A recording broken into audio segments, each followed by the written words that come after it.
If you've ever wondered what a mega producer does at their listing interview, I'm going to show you how I was closing a few million per month and winning listing after listing after listing in competitive situations. A lot of my business was corporate relocation.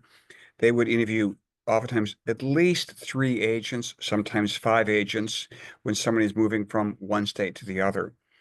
And the relocation company wanted us to focus on marketing, and that's how you're going to win the listing.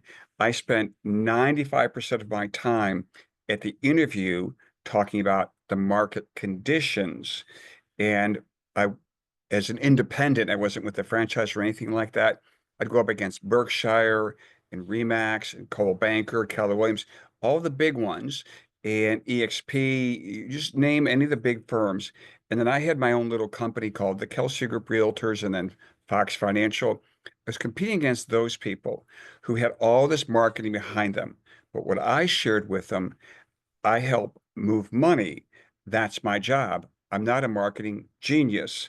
I'm an asset manager. Now, if these words are not comfortable with you, then don't use them.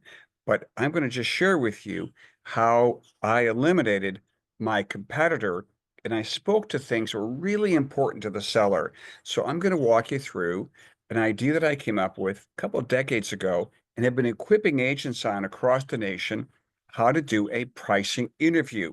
So I want you to imagine right now you're sitting in front of a buy owner or an expired, just a friend who's going to list her house with you, and they want you to bring your data with you. So you've got what I call safe records. Safe records are solds, actives, failed, which could be expired, withdrawn, canceled, and everything under contract. There's your safe properties.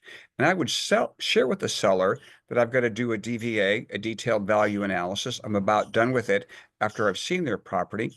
And then I'm going to share that with them, whether I return in person or I returned via Zoom. When we were listing 100 FISBOs or so a year, where I had agents going out, I didn't have any time to go with them on that presentation. So I went via Zoom, where the agent was maybe present at the property, or the agent was just on a Zoom in their home or in their car, and they didn't go back either. And we just didn't have time to go on that many listing interviews. So we had to come up with something to do it this way. And this is what we call our concept board. We designed the layout of this. But what I'm going to focus on mostly right here is what are called the safe records. And I'm going to share with you how to present a seller the price opinion. And also, let's say the seller wants to ask, um, this one was asking 867,000 for the property. And let's say we were thinking it was maybe more like $750,000. But other realtors told them they're right on their price. And we all know it was way too high. So here's what we did. We shared with homeowners their safe records, and here's how it went. Now, you would think you'd start with sold properties, but we don't. You don't start with, they've already seen the solds and they generally have an opinion on the solds. And the solds are generally, in the seller's mind's eye, inferior to the subject property. Now, the words inferior and superior are huge in this presentation because what we're going to ask the seller, their opinion, and there's two sellers there, you're at the kitchen table, and ask sellers the following question. This is the whole game changer right here. I'm going to share with you some properties that have occurred around you. And my question for you is, are they superior or are they inferior to your property? And you be the judge. So I would lay these out on the kitchen table in a stack. I actually have a folder with the failed records in one folder, under contract, another folder, act, etc. 4 folders. I said, these are your safe records. The question is, which ones do you start with? I didn't start with with solds. Those are the last group that I actually showed people. I cannot tell you how many agents I've coached have listed properties when there were no solds, because the active, the failed, and the under contract are actually indicators of what's going on in the marketplace. So let's go ahead and start with actives. Sellers are always curious about what they're up against. So we'd have this one particular record. I'm not going to go through all the records with you on this video, but I am going to show you how this works. And now this property is 867,000. And when it's in front of the seller, I'm actually writing the on the record. Now, in this particular case, you can see I circled it. Now, when I'm in front of them in person, what I'm actually going to do before I get to the property, I'm actually going to blot out the prices. I don't want the seller to see the number just yet. Okay. And you're going, why would you do this? Well, I had a listing interview once. Cole Banker had it listed, great company. I was a Remax at the time, and they were 1.9 million as an expired listing, talking to all these different agents. And I did that. I blotted out the price. And then I asked the seller this question. And I said, this has been out there for 216 days and it's an active listing. The question is, does this house look, here's it, here, are you guys ready? Does this look superior or inferior to your property? And the seller would look at the photographs and they would study it. And then there's, let's say, a husband and wife there. And what's going to happen? One person might say, well, this is definitely inferior to us. And the other one goes, no, this is superior. Honey, look, it has this, it has that, all these different things. It's got a 3-car garage. We don't. So what's interesting is when you're in front of the sellers, you're getting to see them work it out where they're like disagreeing on the price right in front of you. It's a beautiful thing. One of them's going to possibly say, you know what? I just can't be objective here. I'm looking at this, but I think our home is wonderful. Everybody's going to want our home. Now, they're by owner at this point at day 37, and not everybody wanted their home. And or they were an expired listing with another real estate company, and nobody wanted their home. But the seller's convinced everybody's going to want our home because it's wonderful. Well, you have to find out more. On a different video, we talked about MORE. What's their motivation? What's their objectivity? What's their readiness to change? And what's their expectations of you? We are not there to be marketing geniuses. We are there to move people through periods of reluctance and where they're resistant. You have to listen. Are they objective? Are they ready? And so that is what we're there for mostly on that listing interview, is to find people that are, of course, some of your friends are ready to go, got to price it right, but a lot of people are not, especially in this marketplace around the United States right now. There's so many places, there's so much more inventory than there are buyers. So back to our property. You show them the photographs, and the seller goes, yeah, yeah, this is superior to us. So you know what you do? You you just write a letter S on it. Now you don't have to print all those pages, but I like to because they when they look at the photographs, that's usually where they really get engaged and they go, yeah, that house is superior to us. You just write an S on it and put the S stack, and then you go to the next active property. And once again, we're going to look at this one, 925,000. But the thing is, the sellers can't see the prices, right? Just blot them out, right?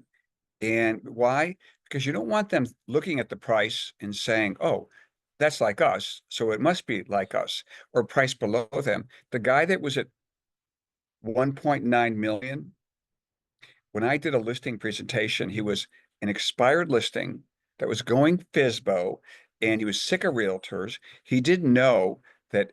I mean, I showed he was $600,000 off. How did I show him that? When the other realtors he was interviewing say, I've got a better marketing plan. The other realtors hire me to do the marketing. And I said, I don't think marketing was your problem. Your velocity was strong, 10 actives, 10 pendings. So the question is, what was the problem? And they were mad when I got done with this listing interview with the agent who was their first agent at 300 days on the market, and all the other realtors who came in that were saying they're priced right. They were mad when I showed him the stack of stuff at the end of the presentation. We got the listing, we sold it. But here's what happens. If the seller says, okay, so you say, Sally and Bob, I got a question for you. Once again, here's a property. I'm not going to tell you the price right now, but does it, just be a buyer for a moment, act like a buyer, and does this property look superior or inferior to your home? And imagine the seller saying, well, that one looks just terribly inferior to us. Now, this one's 900 and something thousand. This is higher than the seller, but doesn't mean it's priced right, because some agents, can we agree? Some agents get it wrong. All right, this one's been on the market just one day, and so maybe they're right. It just came on the market, but we'll see. A lot of these houses are sitting out there for 200 and 300 days. This agent is optimistic. They priced it right, but we'll see. But if you show the seller this and they say, that one's inferior to us, just make a note of it, because what you just discovered was that house is bigger, got a 3 car, and in the seller, and it's maybe more updates than the seller. So I'm going to wrap up. You get the idea. You want to show the seller what they're up against, and then you want to shift gears to the failed records. Why? The failed records are amazing. I have listed properties where I never showed the seller closed properties. The failed records, sometimes there's 6 or 7 or 8, but if I say to the seller, let's take a look at the photographs. Cole Banker had this listing, or Remax, or whoever it was, and you say the brand name of the on an MLS property, you say the brand name of the company that had it. Now, if you're with Berkshire, just say, here's a listing with KW or whatever it was. It's out there for 300 days. You're politely pointing out to the seller the competition that didn't sell it. But I always say, Keller Williams, it's a great company. But the question is, why did this house sit for 312 days? Right? You guys be a buyer for a moment. And then you show the seller the photographs of the property. And the seller goes, well, yeah, this one's inferior to us. Look at the next one. They go, "Oh, that one's superior." And it is an amazing thing. And sellers will do this. If you're saying no, they won't. Well, my question is, have you ever done it? This was my career breakthrough on when I was living in St. Louis, I was known as the pricing guy because I wrote a software program called Precise Pricing that turns subdivisions into mutual funds. It's an amazing piece of software. And I help people understand, how an area might be, what the compound appreciation might be in the area. Excuse me. And so, and what the investment gain year over year was, I'm not going to go through that with you, but to say the least, it was a way to beat all the competition, which is what you're trying to do on the listing interview.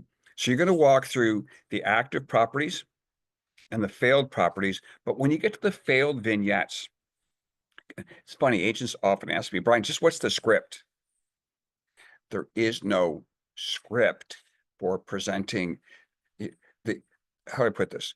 I call them vignettes. When realtors want a script, how do I get in the front door of a FSBO, an expired? How do I get a buyer to invite me to their property if they have one to sell at an open house? By the way, what I'm showing you right now is the presentation you should do with loan officers. And you're going, wait a minute. Why loan officers? Well, because loan officers every year have 3, 4, 5, 6 orphaned sellers that will contact the LO and say, do you have a realtor you could introduce me to? We're getting ready to buy new construction. We're going to need to sell our house. And the buyer will go to the new construction without the LO, without a realtor.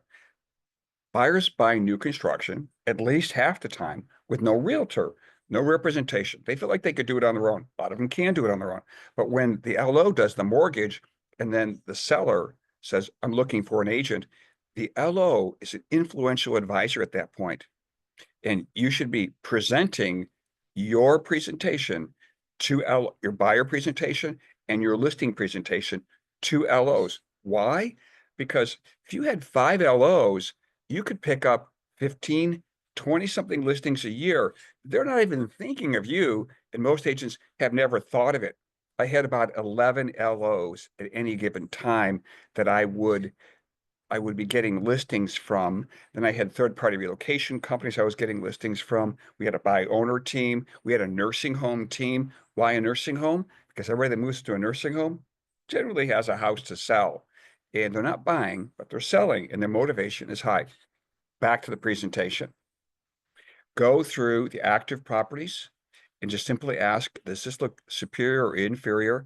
By the way, if the days of the market is high, you want to be able to ask them. This is with a great company, and it's out there for 216 days. And just circle the company name that has the listing and say, what, it's a great company. Do not say things bad about another firm.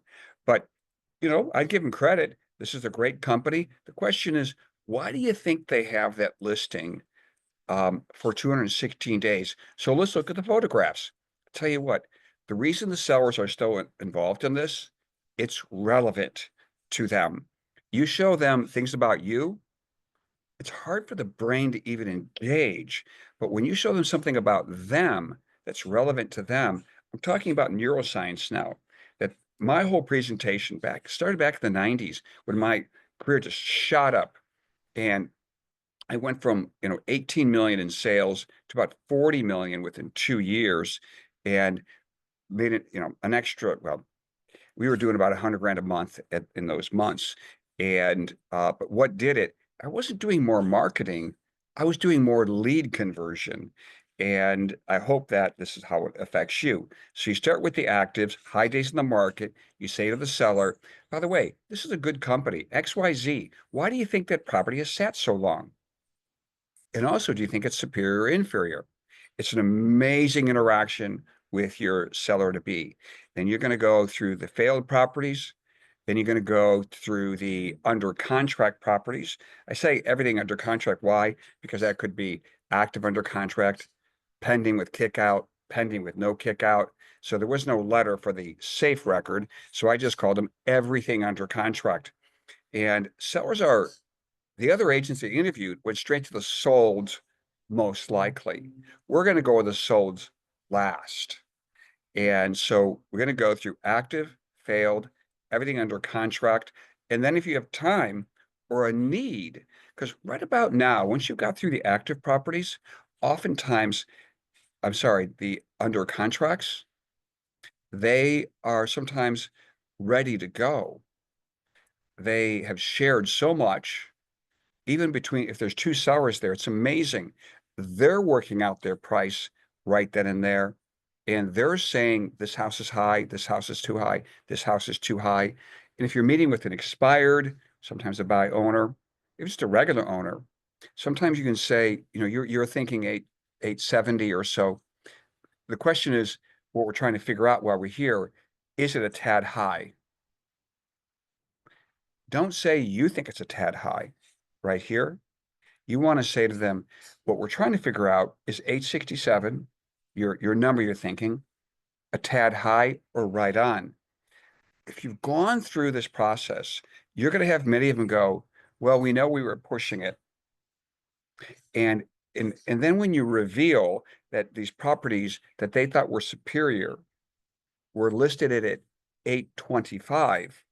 Now you might say, well, how will you know the number? Well, on the back of your sheets, if you highlight out somebody's asking 960, you can either write it on the back of the sheet or write it really small on the subject. So if you right here, you're showing this property that's active, and you blot out the 825, just scratch it out with a pen or a black marker. But you write down below just 825, where they're not seeing it, so to speak. And then later, you say, remember that house you said was superior? That's at 825. The other one you said superior was at 835. That you were saying are superior to yours. Now, all you did, seller, is the exercise a buyer is going to do. They're going to look at the actives. They're going to look at the data before they make an offer on the property. My job is to determine your value and defend it. So that's it, guys. Now, what I'm not going to do in this video, because it's been a long video, is I'm not going to walk you through, but I have a follow-up where you walk them through the summary. I call this the final 5 minutes, and I'm going to save that for another video. If you will, reach out to me if you'd like to see that. But the final 5 minutes is where you explain to them what you'd call an aggressive price, a standard price, or a premium price, and under what the conditions are when you could try to go for a premium pricing or standard, or you need to go aggressive. And so, but we want to start with the safe records and what order to do them in. And I hope you have a lot of fun doing that. And if you ever want to co-list properties as well, let me know. I co-list with agents anywhere in the country. And plus, if you want to join the 6-week coaching program, which is $12.50 at this moment, if you want, how to hook up with LOs to start getting listings out of them, or you want to do the 4 semi-owner program, let me know. And if you'd like to also know how to do the final 5 minutes, reach out to me. I'm Brian at theagentwealthproject.com. Bryan at theagentwealthproject.com. And I am 314-713-2785. Yes, that's my private cell phone number. Hope this was helpful to you and it serves you today.